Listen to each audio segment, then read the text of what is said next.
हा, राम राम एकनाथ मामा. काय तुला काय जावयाचा फोन उचला वाटना गेला की काय म्हणालो आम्ही? किती दिवस झाले तुला फोन लावाला, तू काय मग फोनच उचलना गेलास? हा मग बरं ते जाऊ दे.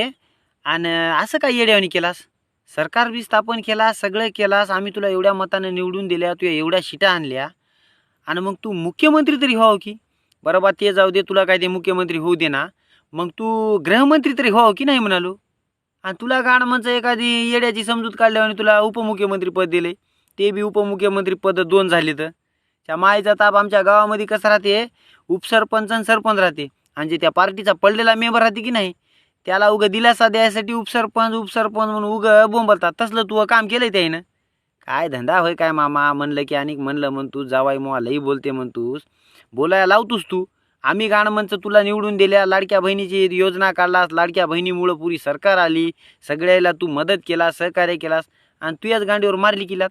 तुला कळणार बाबा, मी तुला भाषा म्हणून तुला सांगायला गेलो, तुला काय मोह कळणार काय ना. आता काय सांगावून काय नाही तुला.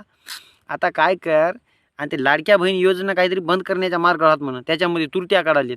कोणत्या की 4 व्हीलरला हे ते नोकऱ्या बिवकऱ्या वावर हमकं टमकं, ते तेवढं करू देऊ नको. ते तर बंद केला तर इमानदारीच्या तुला घरी येऊन मारतात बघ तुझ्या बहिणी.